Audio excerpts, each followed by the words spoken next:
Today we are going to take economic class. So chapter unit 2 chapter number 5th, money and banking. So what is money and how you can define it? Before that we will discuss before the invention of money. जब money I भी नहीं थी उस समय हम लोग जो भी ट्रांजैक्शन करते थे वो कैसे करते थे, how we were able to do the transactions. So let's start.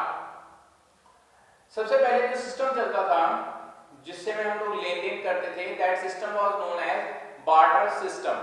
barter system क्या था? It is a system where exchange of goods for goods take place.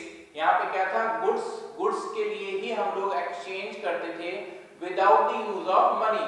money को use किए ही बिना. It is also known as CC economy. हम लोग इसको क्या कहते थे? CC economy कहते थे. CC economy का मतलब यहाँ पे C का मतलब होता है commodity. commodity to commodity economy. commodity to commodity economy. क्यों? क्योंकि यहाँ पे हम लोग एक commodity के बदले दूसरी commodity को exchange करते थे. We used to exchange goods for goods. हम लोग कोई पैसा नहीं देते थे जिससे कि हम इसको change कर सकते हैं.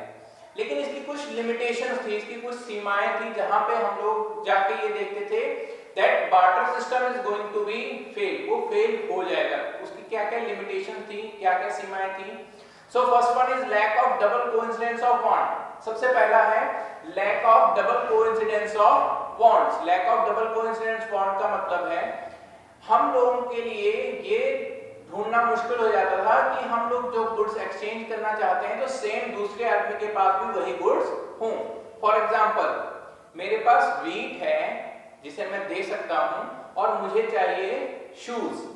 तो अब मेरे लिए ये ढूंढना मुश्किल हो जाता है एग्जैक्ट वो बंदा जिसके पास शूज हो और उसको व्हीट चाहिए हो, तभी तो हम लोग एक्सचेंज कर पाएंगे. मैं उसे व्हीट दे दूंगा, उससे मैं शूज ले लूंगा तो एक्सचेंज हो जाएगा.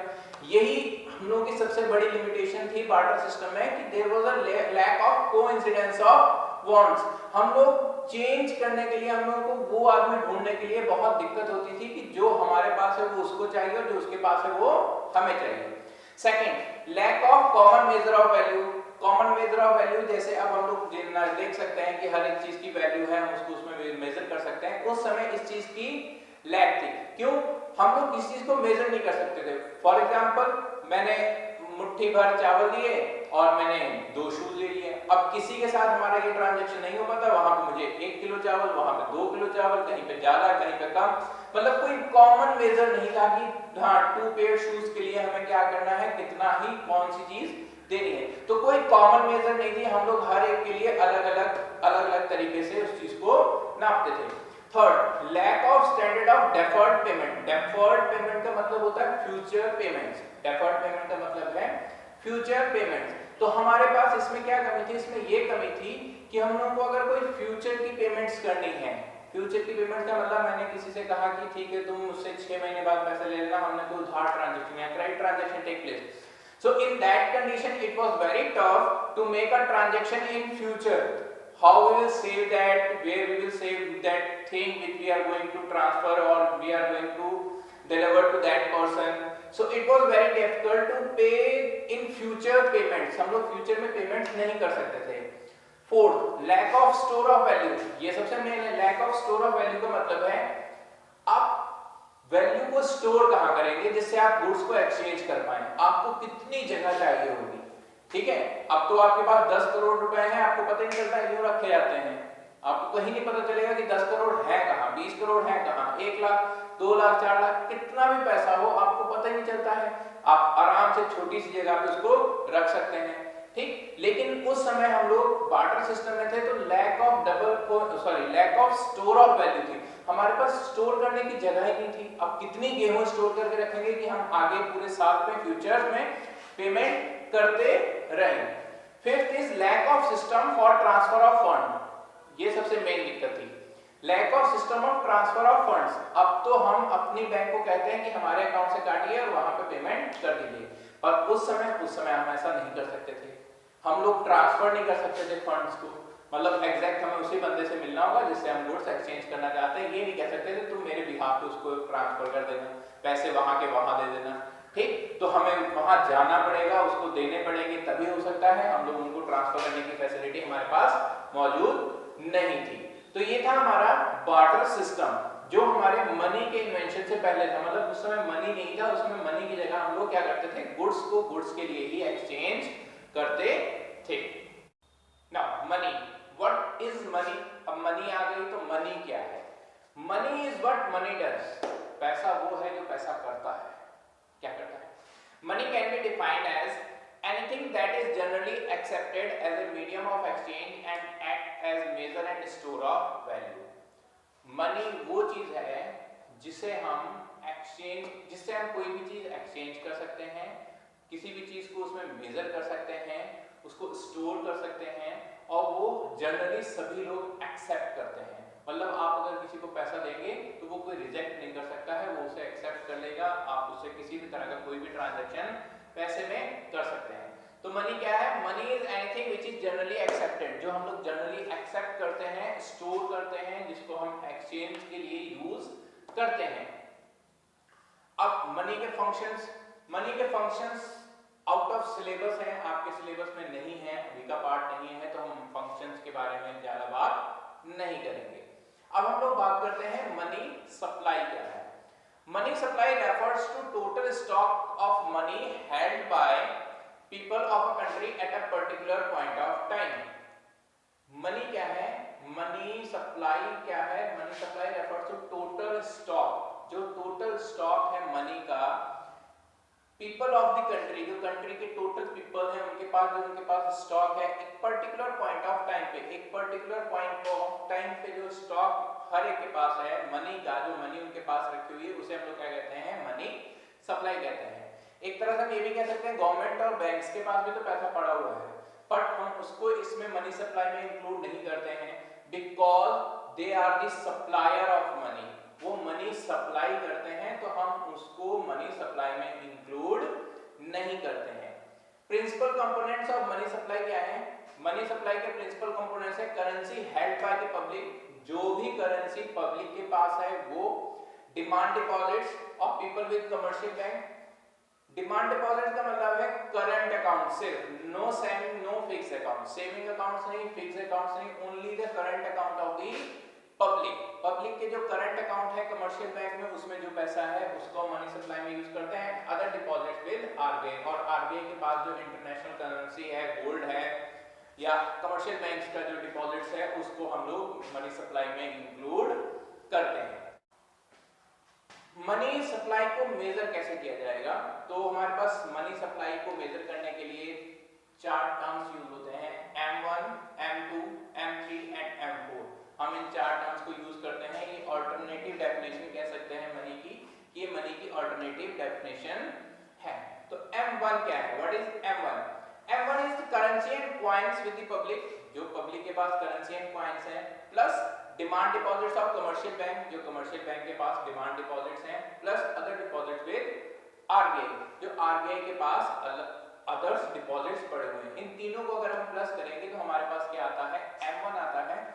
M1 एक तरह से मनी की ही डेफिनेशन है। तो हम लोग थोड़ा सा और इसको एलोबरेट करते हैं कि M1 में क्या क्या है, what consist of paper notes. तो currency and coins with public का क्या मतलब है? Currency and coins with public का मतलब है जो भी पब्लिक के पास नोट्स हैं या पेपर नोट्स हैं, डिनोमिनेशन ऑफ 2000, 500, 100, 50, 20, 10, 5, ये जितने भी नोट्स हैं, ये जो भी पर्सन के पास हैं, जो भी उनके पास पब्लिक के पास पड़े हुए हैं at a particular point of time, उसको हम प्लस करते हैं।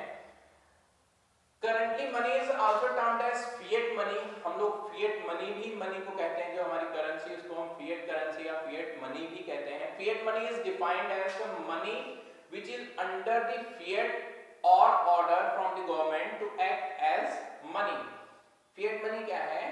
वो मनी जो गवर्नमेंट के ऑर्डर से कहा गया है कि ये मनी है, ठीक है, लॉ द्वारा कहा गया है कि ये मनी है, जिसको हम एक्सेप्ट कर लेंगे। जैसे अगर 2000 का नोट है तो उसको हर कोई एक्सेप्ट करेगा, कोई रिजेक्ट नहीं कर सकता है। क्यों? क्योंकि वो गवर्नमेंट द्वारा दिया गया है, गवर्नमेंट ने उसको अप्रूव किया है, गवर्नमेंट ने इसको सप्लाई किया। It must be accepted by for all debt. जितने भी डेट्स हैं, मतलब जितना भी हमको किसी ना किसी को पैसा देना है, उन पैसे को देने के लिए वो क्या करा जाएगा, वो जनरली एक्सेप्ट ही किया जाएगा।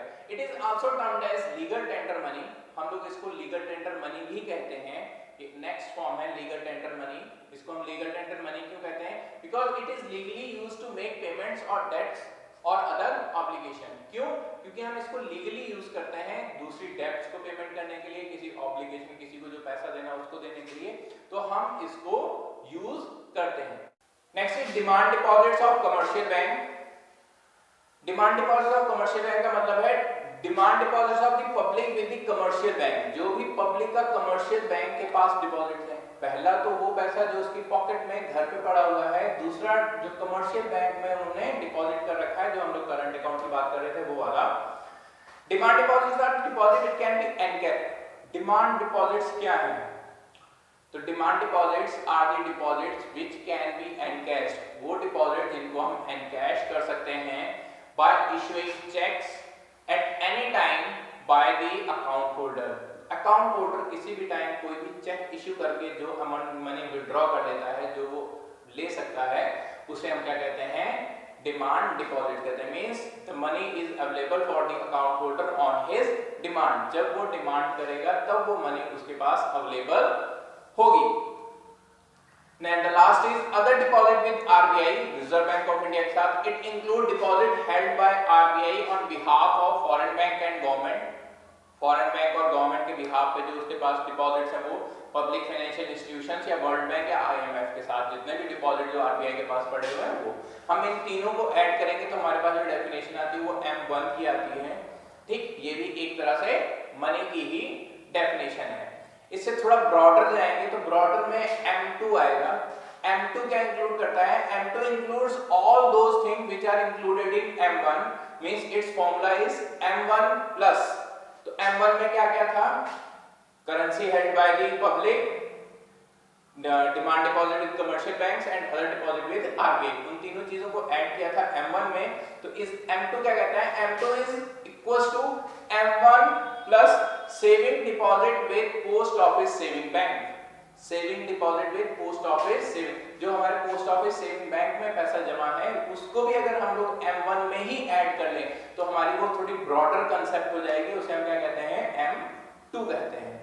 ठीक, इसमें हम लोग M1 को भी ऐड करते हैं प्लस सेविंग। और हम लोग सेविंग जो हमारे पास पोस्ट ऑफिस सेविंग है, उसको हमने क्यों नहीं पहले वाले में ऐड किया था? इसलिए नहीं क्योंकि वो हमारी डिमांड डिपॉजिट्स नहीं है। क्योंकि हम लोग जो पोस्ट ऑफिस में पैसा जमा करते हैं, उसको चेक से पैसे को वापस बाहर नहीं ला सकते हैं, तो वो हमारी डिमांड डिपॉजिट्स नहीं है। तो इसलिए हमने उसको M1 में इंक्लूड नहीं किया था, जो हम लोगों ने करेंसी हेल्ड बाय पब्लिक या deposit demand deposit with bank था।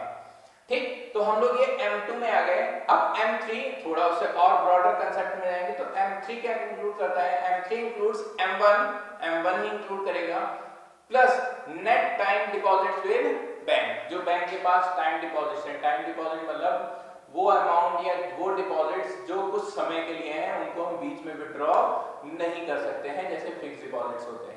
ठीक, वो किसी न किसी टाइम के लिए ड्यूरेशन के साथ होते हैं कि कितनी ड्यूरेशन के लिए वो पैसा बैंक में जमा रहेगा। And the last is M4, सो सबसे ब्रॉडर कंसेप्ट है। M4 क्या ऐड करता है? M4 इक्वल्स टू M3 को ऐड करता है। M3 क्या ऐड करता है? M3 M1 और net time deposit with bank. जो बैंक के पास नेट टाइम डिपॉजिट जैसे फिक्स डिपॉजिट्स वगैरह हैं, उनको उन दोनों को प्लस करता है। तो M3 plus total deposit with post office saving banks excluding national saving certificate. National saving certificate को छोड़ दिया जाए तो जितना भी पोस्ट ऑफिस सेविंग बैंक में था वो प्लस M3, तो मतलब M4 ऊपर वाले सबको ही इंक्लूड कर लेता है ऑलमोस्ट। ठीक है, ये सबसे ब्रॉडर कंसेप्ट होता है। Now the difference between broad money and the narrow money M1 and M3 है, broad money M2 and M4 है। तो नैरो मनी और ब्रॉड मनी में किस चीज का डिफरेंस होता है? Narrow money and broad money में टाइम डिपॉजिट का ही डिफरेंस होता है। तो इसमें क्या डिफरेंस है? इसमें टाइम डिपॉजिट का ही डिफरेंस है। तो इस वीडियो में बस इतना ही। ये चैप्टर नंबर 5 है आपका संदीप गर्ग की बुक के अकॉर्डिंग। ठीक है, तो इसमें मैंने आपको कुछ नोट्स भी दे दिए हैं, आप इनकी कॉपी कर सकते हैं, आप इनको अपनी नोटबुक में नोट डाउन कर सकते हैं। ठीक है, अपनी बुक को प्रेफर कर सकते हैं।